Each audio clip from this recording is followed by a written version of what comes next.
So welcome to this next session of the AGM, and I'm so pleased to be part of this celebration of Chris Smith's 10 years here at the Art Fund. And I gather it's a slightly better attended AGM than normal, which is, I think, is a sign of the affection and respect in which you are held, especially given the amazing weather. And I gather there may also be some football on at the moment. Judging by the cheer, maybe there's good news, maybe there's not. I first came across Chris Smith. I was working out in the 1980s when he was a fresh-faced, eager Labour politician, and I was a fresh-faced, eager young political reporter. Neither of us have changed at all, of course, in that time, especially not what we look like. Now, you'll all be very well aware of Chris's achievements here at the Art Fund over the past 10 years, but I just thought it's worth reminding you of some of the facts of this, because under your chairmanship, Art Fund has given over £58.5 million in grants to help museums build their collections. We heard some of that kind of work during the reports, including £3.8 million in urgent funding in response to the pandemic. And you've also helped 850 museums acquire, and this is an astonishing figure, I think, over 26,500 works of art and objects for their collections. So that is an amazing achievement. But I wanted to begin by asking you, first of all, I mean, given the sort of range of roles that you've had in public life, I mean, too many to mention, but what was it that drew you to Art Fund in the first place? Why did you want to become the chair here? Largely because Art Fund does a fantastic amount of wonderful work in support of museums and galleries. I have always absolutely loved visiting museums and galleries ever since I was a schoolboy in Edinburgh, going into the National Gallery of Scotland and seeing the paintings there. I was there just about 2 months ago, and I went back to see it with its new extension, and some of the old favourites that I saw when I was a schoolboy are still there and still as wonderful as ever. The Velasquez old woman cooking eggs. I saw it, yes. I used to, yes. And now, of course, with a rather wonderful Rayburn portrait of a young man reading a book, which Art Fund helped the National Gallery to acquire just in the course of the past year. Being part of such an organisation that does so much to support museums and galleries, I really just wanted to be part of it, and that was the reason. And as you say, so rewarding to see the Rayburn at that one, the National Gallery of Scotland. I mean, we were both at school in Edinburgh, and I used to pop in on my way back home from George Square to see many of those beloved masterpieces. And we will get into sort of more detail of this, but I just wanted to get an overview from you of over the past decade. Is there anything in particular that you've been most proud of in the kind of work that Art Fund does?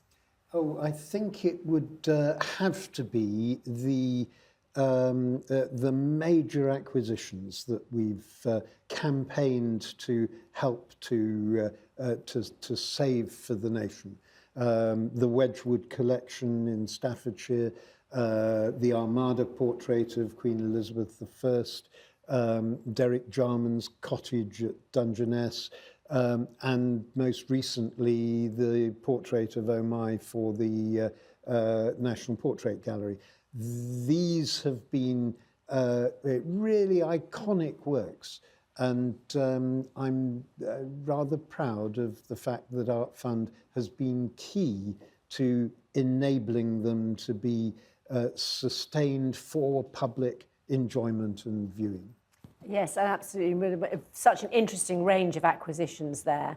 And beginning perhaps with the most expensive on your shopping list, but the portrait of Mai, which I was lucky enough to make a series of radio programmes in the National Portrait Gallery. So I saw it, when it was not yet hung on the wall, but and then when it was. And it sort of summed up for me so much about what the rehanging of the National Portrait Gallery was about. But it was a lot of dosh, wasn't it? How difficult a decision was it to take to spend that amount of money for you? It was a lot of dosh. I'm astonishing that a portrait, however wonderful, however significant, could fetch £50 million. The cost of works of art has been escalating phenomenally over recent years, but it is. I remember the discussion we had round the board table amongst our trustees when we were considering whether to support the acquisition or not, and we decided it was such a fine painting, it was of such significance that we really did want to push the boat out. And we were talking about possibly 1 million, 1.5 million, which for really major acquisitions is what we've tended to do in the past. And I remember one of our trustees saying, if we think it's this good, we ought to really push the boat out and do more than we have ever done before in order to support its acquisition. And that's what we ended up doing, 2.5 million from our reserves, more than we have ever given for any other painting. And how significant do you think that was in keeping Portrait of Mai for this country? I think it sent an immediate signal that the Art Fund and the Art Fund trustees, and it's nothing to do with me, the Art Fund trustees count amongst their numbers some of the most prominent, most important art historians in the country. The fact that the Art Fund trustees were willing to put such a significant gesture on the line, I think then helped others to come in behind. Kind of pump priming, yeah. And then the Portrait Gallery came up with the rather ingenious idea of sharing the ownership between the Getty Museum in California and the National Portrait Gallery here. And I can remember Nick Cullinan, who has been running the National Portrait Gallery and is now just about to move to the British Museum. I remember him coming to the trustees meeting, and he had this wonderful phrase. He said, "Half of forever is better than nothing." And he was, of course, right. And do you think that half of forever model can be applied to other major acquisitions? We may have to adopt this more frequently, simply because the price of major works of art is escalating so significantly. Do you regret the way that the purchase of art has become a form of investment rather than people buying for it, or has that always been the case? It's always been a bit the case. When Frick was building his collection in New York, he was doing so not just because he loved looking at works of art, but because he knew that this was something of value that he could hang on to and it would improve in value. But what would really sadden me is if collectors of works of art ceased to be interested primarily in the art as a work of art. And how much do you take a strategic view when it comes to deciding on acquisitions? I mean, I was very interested to see the Renoir in Northern Ireland. Do you think there are parts of the United Kingdom that have been overlooked or that need more support? Do you look at it in a geographical way? We look first at the quality of the work. We look second at the appropriateness of the museum that's asking. The Saxon brooch, which was found in Somerset, it had to be in the Museum of Somerset. The fact that the Renoir was the first Impressionist painting ever in Northern Ireland on public view was a significant factor in us saying, yes, of course, we have to support this. And when it comes to the identity of an area, I'm thinking of the Wedgwood collection and Staffordshire and the potteries. It's so much part. I mean, I've recently done programmes in Stoke, and it's so much part of that region, isn't it? It is, and the support we got from across the West Midlands region for the campaign was, I think, a tribute to that, to the importance of that collection locally. The other rather wonderful acquisition we helped with now about 5-6 years ago was the Monarch of the Glen, the great Landseer portrait of the stag with huge antlers poised against the mountain landscape of the Highlands. It's the face that's launched 1,000 shortbread tins, but again, the local significance of that was really special as well. And that must have meant something personal to you, given your Scottish education, and also I think you've bagged all the Munros or something very exhausting, haven't you? That's yes. the non-Scottish. Sandy laughs. Not everybody will get that. That's a lot of mountains in Scotland that you've climbed. And I was also interested to find out the balance that you have between ancient and modern and traditional art and more modern art. I think I've just seen on your website that you've acquired a Cycladic figure for the British Museum, which I'm very pleased about because that's my favourite form of ancient art. But you're very keen on the idea of commissioning new work as well. Yes, and this is becoming an increasing feature of Art Fund support.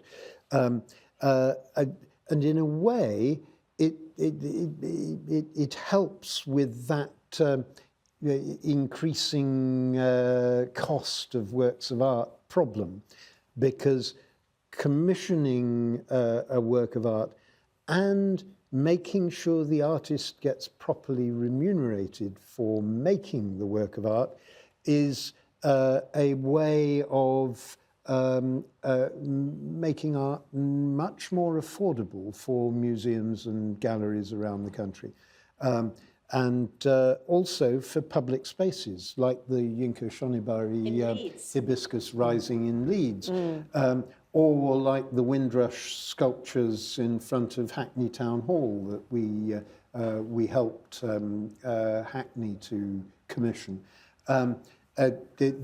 These are things that will enhance public spaces. They will enhance the collections of museums. They can, doing the commissioning can support an artist. It's a sort of a win-win. And on the idea of intervening or being more involved in public spaces, what would you say about public art in the UK at the moment? Because it strikes me as there's a huge variety of some wonderful pieces and, let's be honest, some pretty mediocre stuff as well. Yes, it is varied in quality. Politicians' answer. But that shouldn't stop us from encouraging public art to happen. And we just have to try and make sure that it's as good as possible. In your period as the chair, how do you think Art Fund has changed over that time? I think it's got much more varied in the scope of what it does. One of the things I've absolutely loved is the way in which we have developed ways of supporting curators, especially young curators at the outset of their careers. We help to support them to go to conferences, to develop their expertise. We help them to establish new collections in a very personal way in the museum they're part of. I also love the way which, with a lot of support from the Western Foundation, we're now enabling national collections to share their iconic works around the country, and to get those seen by people wherever they happen to be around the country. They don't have to come to London or to Cardiff or to Edinburgh to see something. They can see it where they are.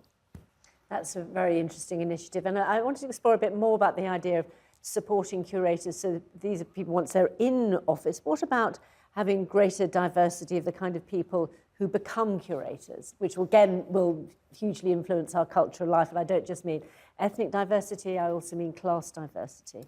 One of the problems is that if you look at the range of people doing history of art courses in universities across the country, they are not as diverse as you would find in other subjects. That's an issue the pool of talent that you're looking at is restricted. We need to try and encourage more people from more diverse backgrounds to come into the profession.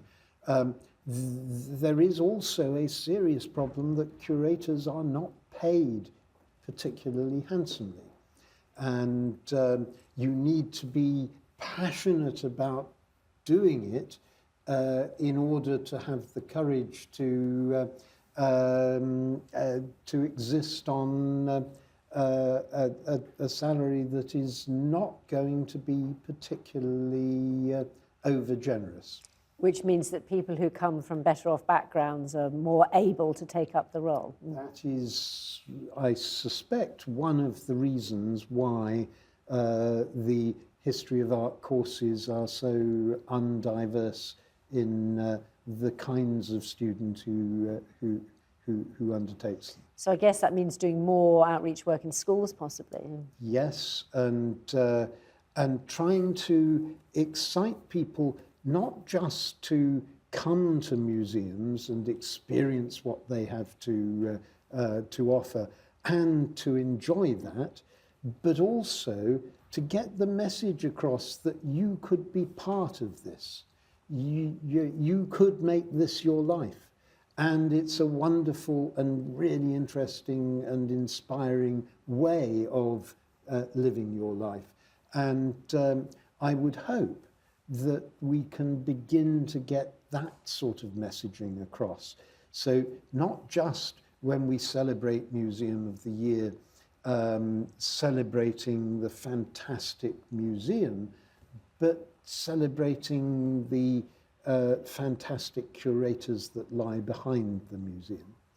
And reaching out to wider audiences, to younger audiences. And I was particularly interested with the wild escape idea, a subject very close to my heart. And how did that all work? That was completely wonderful. And as Jenny said earlier on, it involved a huge number of museums across the country. It was an Art Fund idea. We went out to the museums and they all said, yes, we'd love to be part of this. And basically it asked children to hunt for animals and birds and living creatures in works of art across the museum, and to imagine them escaping and being liberated, and that was what the wild escape was all about. And it brought huge numbers of kids into museums. They were looking at the paintings, they were thinking about what the painting was about, and they were thinking about biodiversity loss at the same time. I just think it's such an imaginative idea. And I know I've got a slightly weird way of looking at the world, which is to search for insects wherever I can. But I was just talking to one of your colleagues about looking at those wonderful Dutch Golden Age pictures of people mainly look at the flowers. But I'm thinking, oh, there's a bee there. But I can imagine for children that must be so exciting to be able to do that.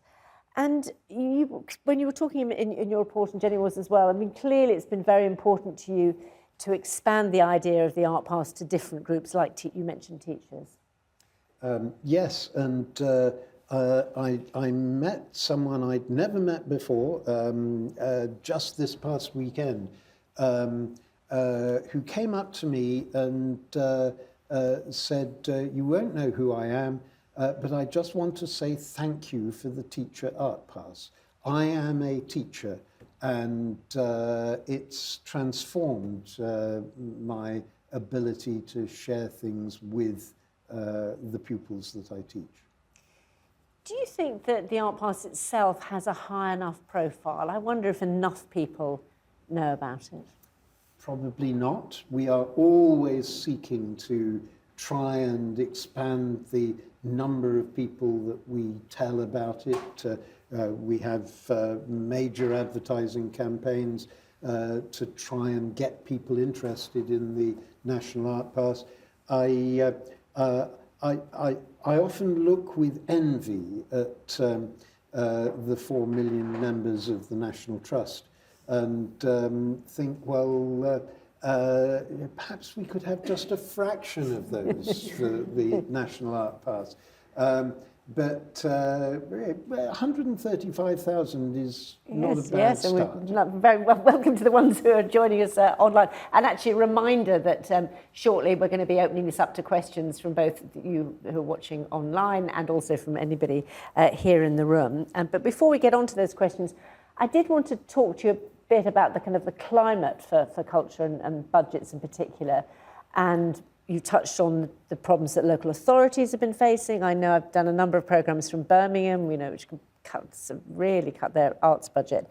Do you think it is, how difficult a time would you describe this as? And do you see any glimmer of hope, or given the austerity plans that most of the political parties are now having to face, what hope is there for the future?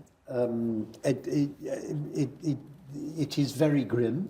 It is probably grimmer than it has ever been in my lifetime for museums, partly because funding has been squeezed so dramatically, and especially funding from local authorities.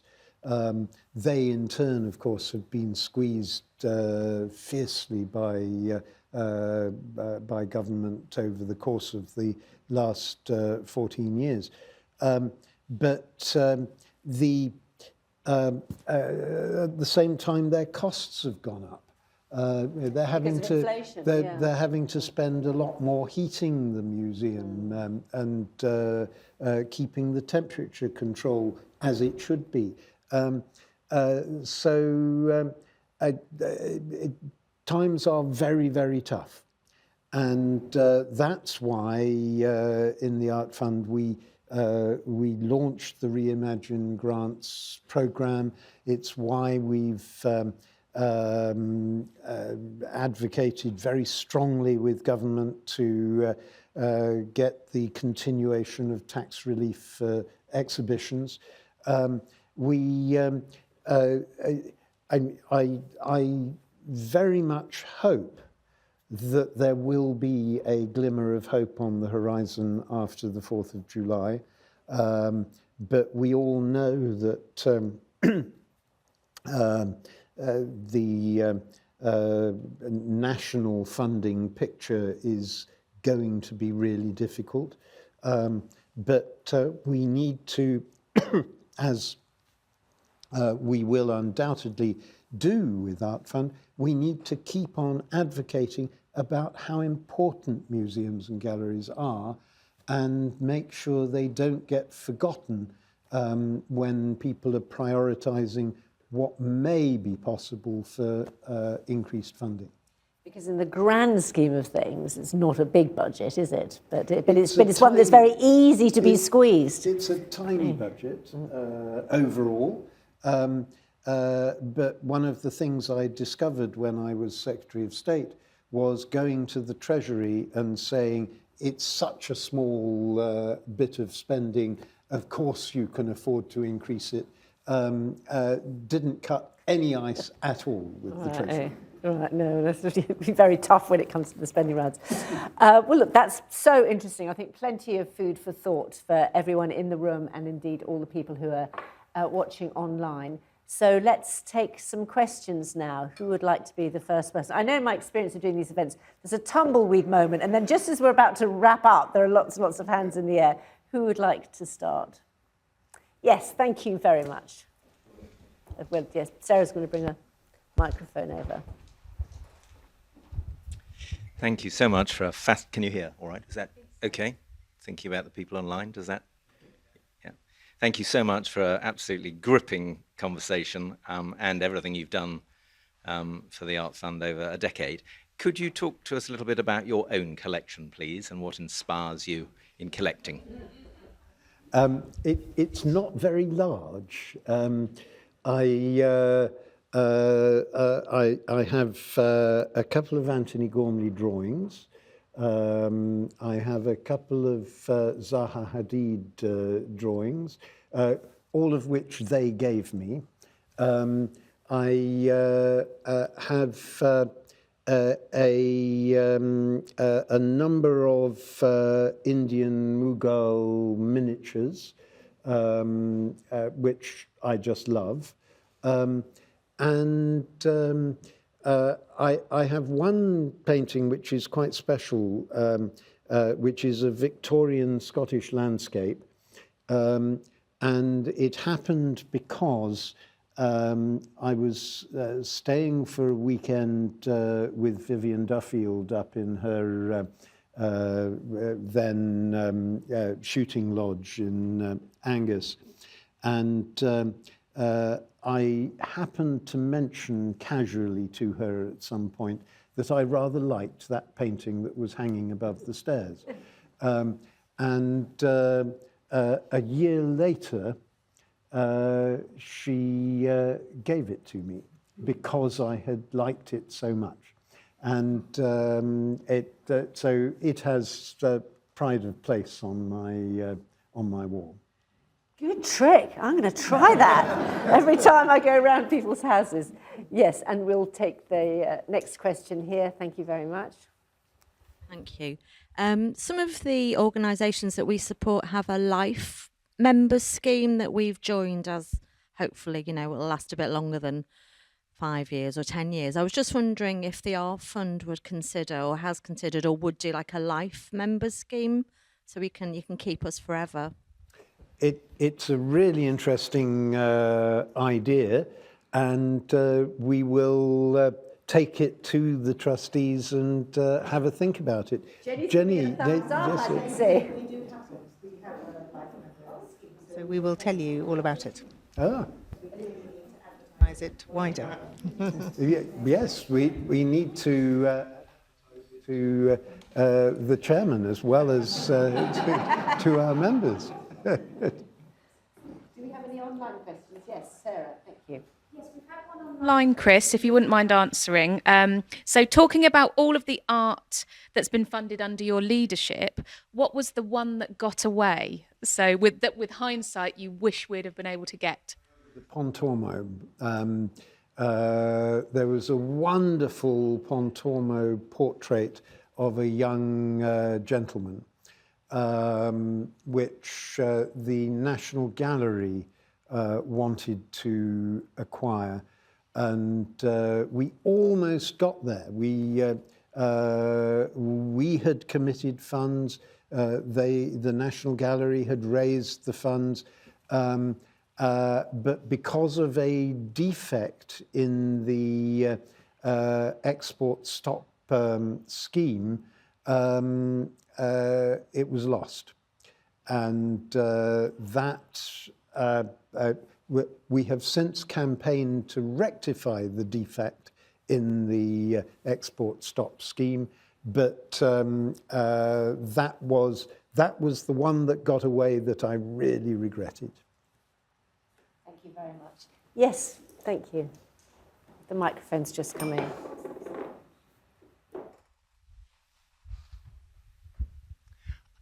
Thank you very much. It was great. Against this challenging backdrop that we have, financial and everything else, but also mindful, I think there's much greater awareness now of the value of museum art culture to the health and well-being of people.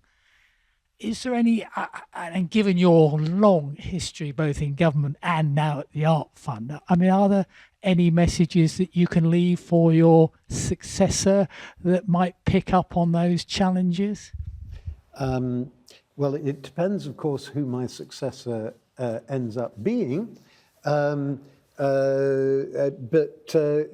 yes, I would say very strongly to not just a successor as Secretary of State for Culture, because they ought to know about it already, but to whoever becomes Chancellor of the Exchequer, whoever becomes Prime Minister, I would say very strongly, museums and galleries are the storehouses of our memories, our history, the things of beauty that we have treasured over the centuries. They are an essential part of shaping our identity as individuals and as a community. And we regard them as being unimportant at our peril. So I would give a very, very strong message about the importance, both for individuals and for communities, of of our museums and what they hold and how they show it and share it with the public. So central to our sense of ourselves and the identity of the country.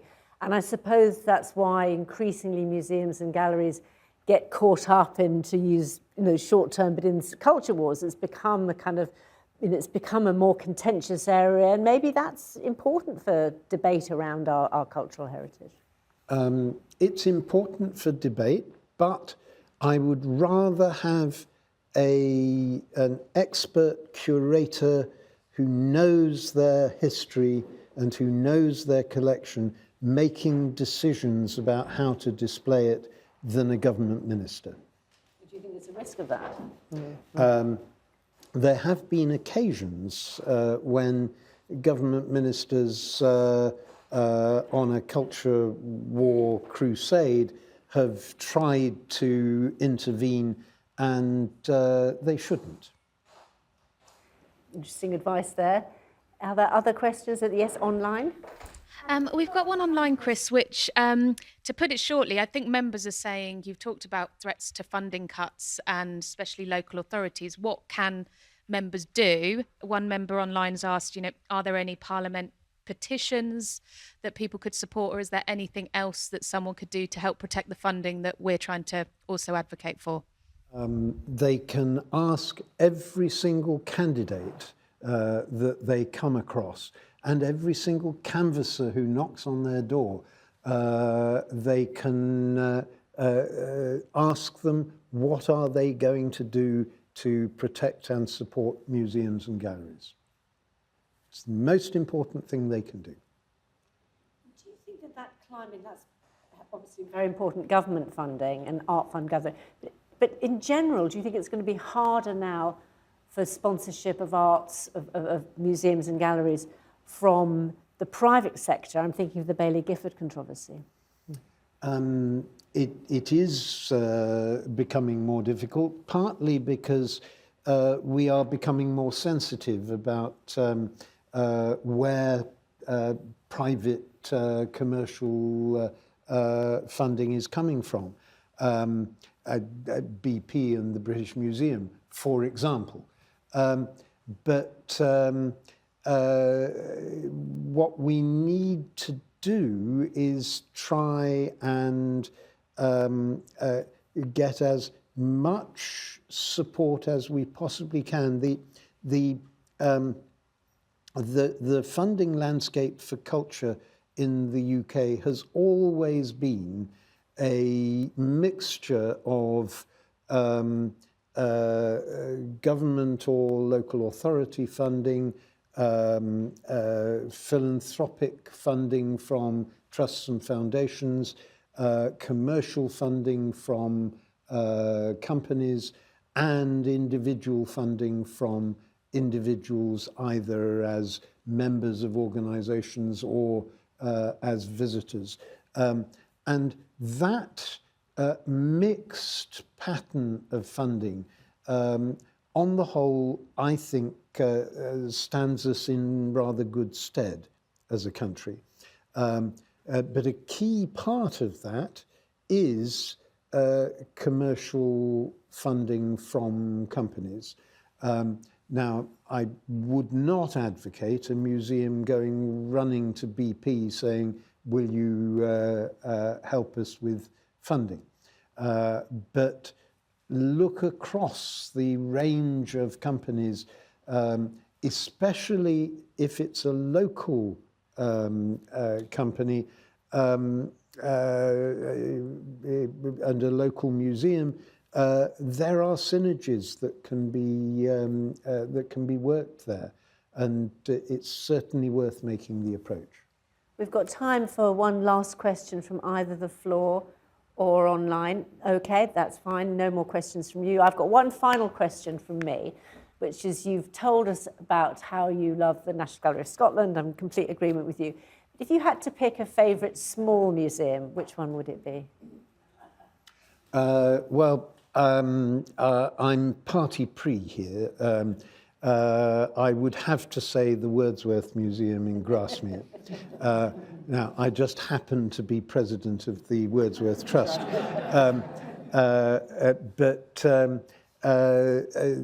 The Wordsworth Museum holds 95% of all of Wordsworth's existing papers and manuscripts in the place they were written. And that is almost unique. And it's wonderful. Well, you're certainly entitled to plug that museum, given all your support for that. And just to say, it's been fascinating hearing you reflect on those 10 years at Art Fund, all the work that you've done, tips on how to get landscape paintings off people's walls. We'll bear that in mind. And it's been a great pleasure to hear you talk about all of that. Chris Smith, thank you so much.